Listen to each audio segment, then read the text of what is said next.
Hello friends, मी अल्पिता आणि स्वागत असतं तुमचं माझ्या नवीन व्हिडिओमध्ये. तर आज नारळी पौर्णिमा आणि नारळी पौर्णिमेच्या तुमका सगळ्यांना खूप खूप शुभेच्छा.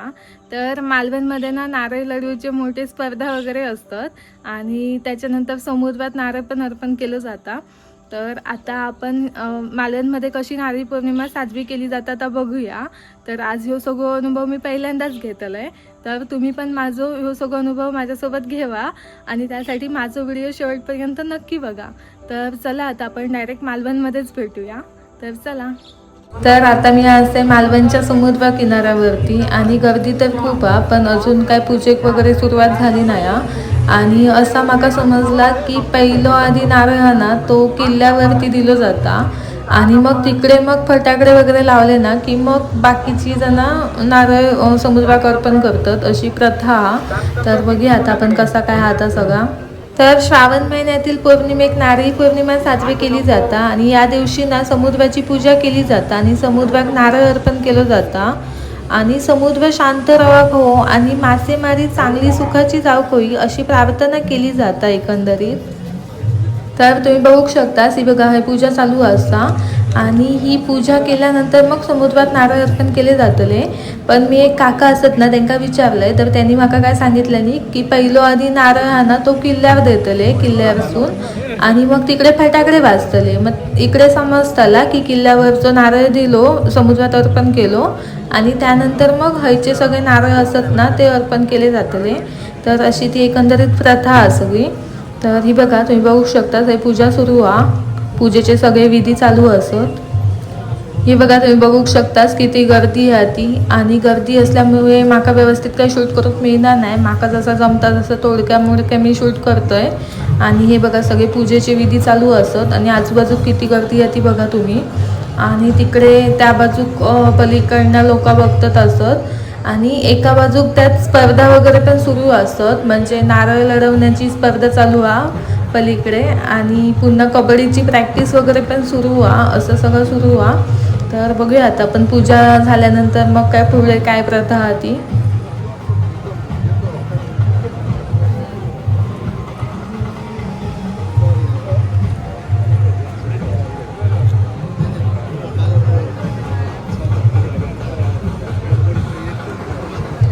तर ना बऱ्याच जणांना माहिती नसता की नारळी पौर्णिमा कशाक साजरी केली जाता.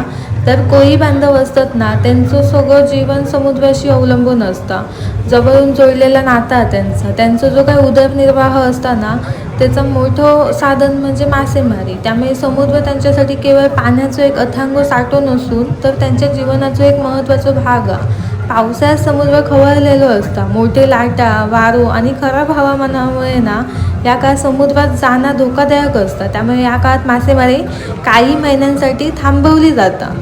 पावसाळा कमी होऊ लागल्यानंतर आणि समुद्र पुन्हा तुलनेत शांत झाल्यानंतर मासेमारीचा नवीन हंगाम सुरू करण्याची परंपरा आहे. या नवीन हंगामाच्या सुरुवातीक समुद्र देवतेची पूजा करून समुद्रात नारळ अर्पण केलं जातं. समुद्र शांत रवाक हो, मासेमारी करताना कोणतीही अडचण येता कामा नये आणि सर्वांच्या घरात सुख समृद्धी नांदाक हवी अशी प्रार्थना केली जातं.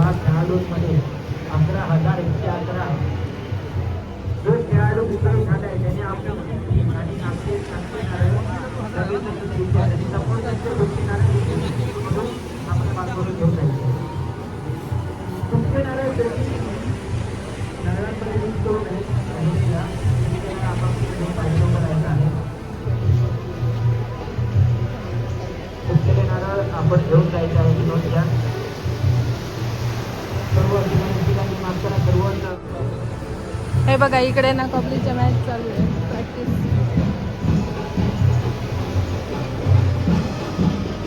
हॅलो.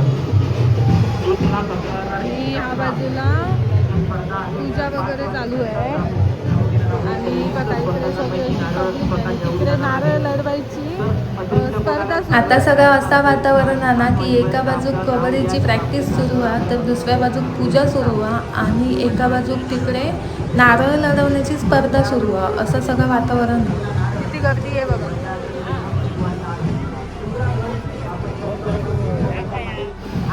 हे बघा, हे समुद्रात ना हे माणसं उतरली असत ना, ते नारळ अर्पण केल्यानंतर ते सगळे नारळ गोळा करण्यासाठी ते थांबले असत. आता पूजा वगैरे झाली की लगेचच मग समुद्रात नारळ अर्पण करतले आणि त्याच्यानंतर मग काय वेगळीच मजा. ती बघा तुम्ही पुढे. आपल्या संस्कृतीत नारळात खूप महत्त्व आहे. कोणत्याही शुभ कार्याची सुरुवात करताना नारळ फोडण्याची किंवा अर्पण करण्याची परंपरा आपल्याकडे आहे. नारळी पौर्णिमेक समुद्रात नारळ अर्पण करण्यामागे खूप श्रद्धा आणि परंपरा आहे. या दिवशी कोळी बांधव समुद्राची पूजा करतात आणि समुद्रात नारळ अर्पण करतात. नारळ अर्पण करताना समुद्र शांत राखो, मासेमारी हंगाम चांगलो जावको, भरपूर सारे मासे मिळाक हवे आणि समुद्रावर जाणाऱ्या प्रत्येक व्यक्तीचा रक्षण होक हव्या अशी मनापासून प्रार्थना केली जाता. ही परंपरा अनेक पिढ्यांपासून चालत आलेली हा. बघा, आता तिथे पूजा वगैरे झालेली आहे आणि आता ते लोक समुद्रात नारळ अर्पण करूक येतात. असं आता बघूया, गर्दी खूप आहे त्यामुळे माका असं व्यवस्थित शूट करूक मिळत नाही हा.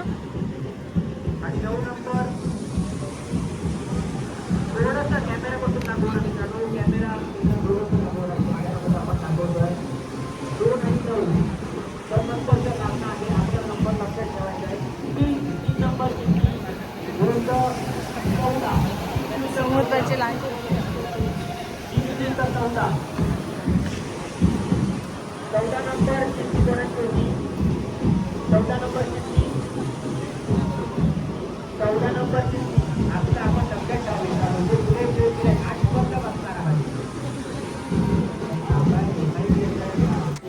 हो बघा, हो आपलं मालवणचं म्हणजे सिंधुदुर्गाचं किल्लो असा आणि आता इकडे ना नारळ अर्पण करून झालो वाटतात, त्यामुळे असे फटाकडे वाजले त्या बाजूक आणि किल्ल्यावरचं नारळ अर्पण करून झाल्यानंतर मग बाकीची सगळीजणं समुद्रात नारळ अर्पण करतले अशी प्रथा हा. तर तिकडे फटाके वगैरे वाजले असत आणि आता मग सगळीजणं समुद्रात नारळ अर्पण करतले.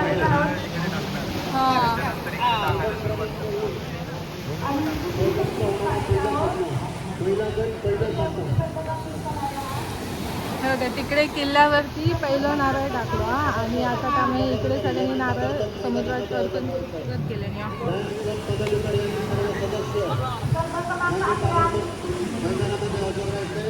पहिला सामना महिलांचा सुरू होत आहे.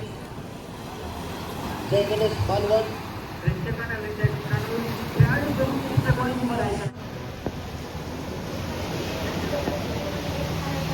तिकडे किल्ल्यावरती पहिलं नारळ टाकल्याने आणि फटाके वगैरे वाजवल्याने आणि आता हे सगळेजण इकडनं आणि इकडे पूजा चालू आहे ह्या बाजू.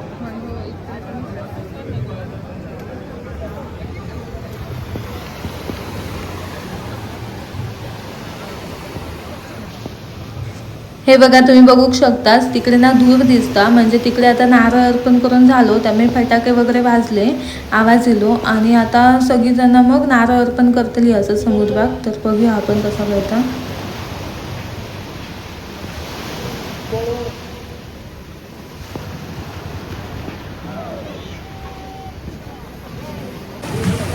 हे बघा, पूजा वगैरे झालेली असा आता सगळीजणांना समुद्राच्या दिशेने येतात नारळ अर्पण करू.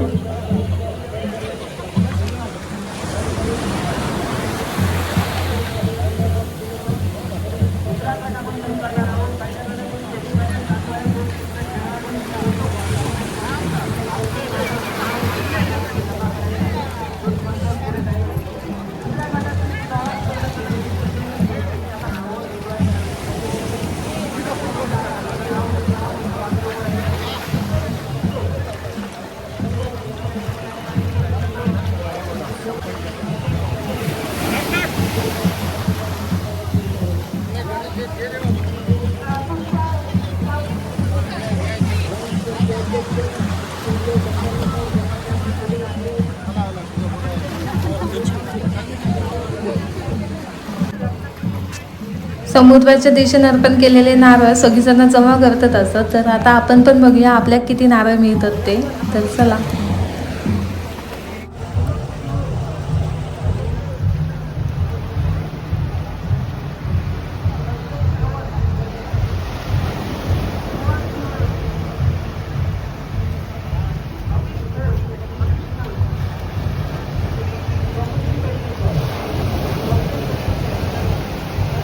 एवढे सारे नारळ मिळालेले असत आपल्याक.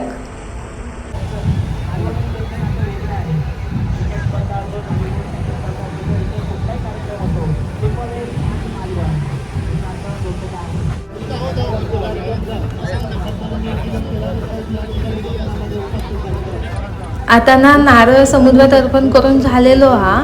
आणि नारळी पौर्णिमेच्या सणातील आणखी एक आकर्षण म्हणजे नारळ लढवणे. ही परंपरा ना विशेषतः मुलांका आणि तरुणांका खूप आवडतात. 2 नारळ घेतले जातात आणि ते एकमेकांवर आपटले जातात. ज्याचो नारळ फुटता तो नारळ कमजोर ठरता आणि ज्याचो नारळ टिकून असता तो जिंकता. अशा पद्धतीने नारळ लढवण्याची छोटी छोटी स्पर्धा केली जाता. कधी 2 मित्रांमध्ये असता नारळ लढवलं जातात, तर कधी अनेक जण यात सहभागी असतात. आणि आजची स्पर्धा खूप मोठी आहे. नारळ लढवताना आजूबाजू उभे असलेले लोक उत्साहान बघत असतात.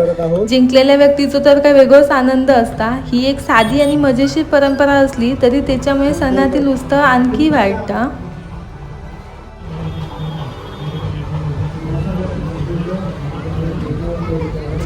नारळ लढवूची स्पर्धा एकीकडे सुरू असता आणि ही बघा तुम्ही बघू शकताच इकडे प्रॅक्टिस सुरू वाटता. हे लोक आपापसात नारळ लढवतात असत, एक प्रॅक्टिस करतात. त्याने स्पर्धेत भाग घेतलेली तिकडे त्यांना चांगला बक्षीस वगैरे पण असा असं सगळं हा. आणि हे बघा इकडे सगळेजण नारळ लढवतात, मजा घेतात असत एकदम. तर हो अनुभव खरंच खूप मस्त. मी पहिल्यांदा बघते नारळ कसे लढवले जातात ते. तर बघा तुम्ही पण.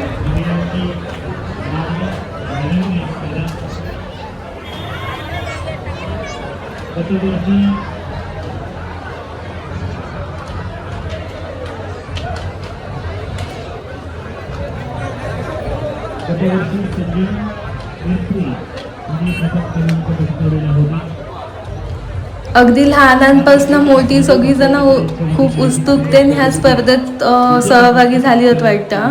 वेगळंच काय आनंद दिसता त्यांच्या सगळ्यांच्या चेहऱ्यांवरती.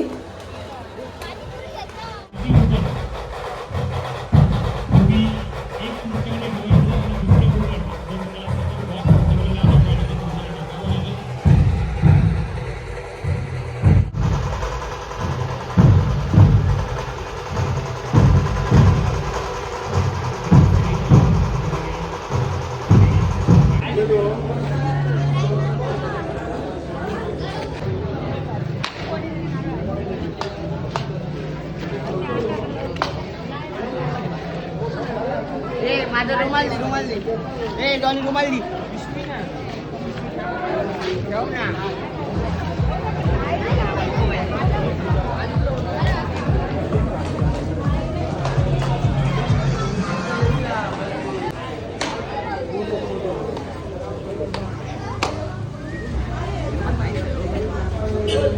नारळी पौर्णिमेचा आज ना मी पहिल्यांदाच अनुभव घेतला आणि माका तर खूपच भारी वाटला. आणि तुमच्याकडे नारळी पौर्णिमा कशा पद्धतीत साजरी केली जातात त्या माका कमेंट करून नक्की सांगा. माका तुमचे कमेंट्स वाचून खूपच आवडतात.